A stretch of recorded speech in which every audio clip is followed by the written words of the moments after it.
Welcome back. We've been celebrating the 4th of July all show long, and it is 4th of July weekend, and what better way to celebrate than by settling in with a classic film that brings out all the fireworks, thrills, and patriotism of the holiday. So today, we're going to debate the greatest movie to watch on the 4th of July, and we've got some contenders that are sure to spark discussion, from action-packed blockbusters to nostalgic fan favorites. Here are our picks. Okay, Marcy, we're talking about The Patriot, White House Down, The Sandlot, classic baseball movie, Independence Day, Jaws, which is a classic. I know it's kind of a thriller, scary movie, but it is set on the 4th of July. And then there's National Treasure, which is a kind of a romp through American history. So let's break it all down. What do you think? Where do you stand with any of these films that I just named? Oh gosh, I have to.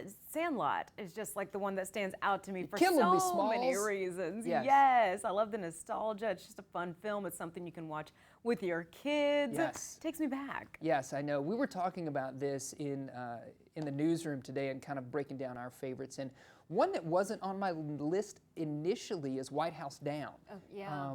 But I think it deserves to be on there. A lot of people love that. You see it kind of airing on TBS or TNT or whatever.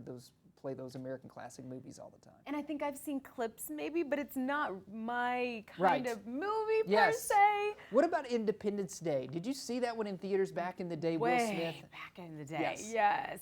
Yeah, I mean, it deserves to be on the list. Right. Yeah, for sure. With a lot of movies, you know, you see them all the time this time of year. Right. Right? Yeah, yeah. What about anything else that's not on the list that maybe you thought of? I mean, what do you think of when you think of 4th of July movies? You're gonna kill me for this. Yes, what? This does not count, but it just came to mind. Legally Blonde. Hey, that's a great movie. I think that's a great addition to Why the list. not? Yes. Yes. I don't know if that. Yeah. Gosh, I don't know. I mean, it's it's a family holiday. So any movie you can sit down with your kids and watch, whether it has to do with the 4th of July or not. The throwback movies. Yes. I love that. I think that counts. Yeah, for sure. Very American. Yeah. We'd love for you to chime in too. You can hit us up over on our social media. Let us know what movie you're going to be watching this 4th of July. Well, from those movies to a film that could be destined to be a great summer watch as well, let's talk Superman to kick off our Hot Topics, brought to you by Walton Arts Center. Fans packed Leicester Square for the star-studded premiere of Superman over in London. The latest reboot of the iconic hero story is directed by James Gunn. David Cornsweet, who takes on the role of Superman, said getting the part felt like, quote, being told you're going to the moon. Nicholas Hoult, who plays Lex Luthor, joked that his son helped shave his head for the role. And then director Gunn says that this film offers the most intimate look at Superman's ideals, flaws, and his relationship with Lois Lane. Superman does hit U.S. theaters on July 11th. We actually already have tickets to go see this one. I was going to ask, because I know you're into thrillers. Yes. But are you into superheroes? I am to a bit. I really never, there were only certain Marvel movies that I got into. I feel like I got inundated with Marvel over the years. Yeah. DC is something that I'm still into, I feel like, because they just haven't put out as much. I haven't been saturated and oversaturated with their content. So. Yeah. And Superman, he's one of the originals. He's one of the OGs, man. You got to check it out. Yeah, for sure. Okay, so this one coming to theaters on July 11th. Well, one Kansas artist is bringing dinosaurs back to life in metal form. For the last 25 years, the Kansas metal artist has turned his property into a prehistoric playground, complete with handmade dinosaurs crafted from scrap metal. Armed with a dinosaur anatomy book and a passion for sculpture, the artist has created dozens of larger-than-life metal creatures, from a stegosaurus that's being guarding the yard since 2000 to a towering 13-foot T-Rex that now calls the Museum of World Treasures in Wichita home.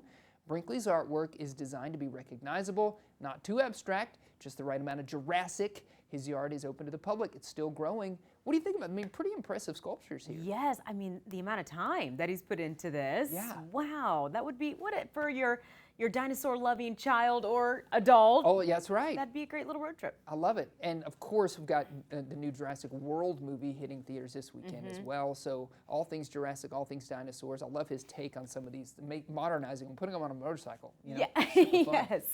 Well, speaking of reasons to celebrate America, the U.S. men's national team punched their ticket to the 2025 Gold Cup finale with a hard-fought 2-1 win over Guatemala in St. Louis. Diego Luna earned man of the match honors, netting 2 goals in the first 15 minutes to set the tone. Coach Mauricio Pochettino praised the team's newfound grit and unity, calling this a turning point for American soccer. The U.S. is going to face either Mexico or Honduras on Sunday in Houston, a confident stride toward reclaiming regional dominance. So you got to stay tuned to see what happens with the U.S. men's national team. I know for a long time the women's team has been so stellar, and we're kind of like, okay, guys, you can do it. But it seems like they're on the road to good things. Yeah, absolutely. And I am just about to finish the first season of Ted Lasso, so I appreciate gosh. this story even The more. first season? Yeah. It is so good. I'm behind, but it's an easy and a good watch. It is a great Yeah. watch, absolutely. Well, we were just talking about Marvel movies a second ago. Marvel Studios has officially closed Phase 5 with the finale Ironheart marking the end of its multiverse saga. So now all eyes, of course, are on Phase 6, which blasts off July 25th with Fantastic Four first steps, and it's going to continue all the way through 2027. With powerhouse films like Spider-Man 4, Avengers Doomsday, and Secret Wars. On social media, of course, fans are buzzing, and on Reddit, one user noted, "A year between the next Marvel films is wild, makes it closer to a Phase 5.5, because, you know, they're just pumping these things out all the time. Yes. And then another Reddit user chimed in, Phase 5 has become a punch-in bag, but it's undeniable it wasn't the best. Now, if you don't remember what was actually in Phase 5, you can take a look at your screen. We're going to pull up a graphic.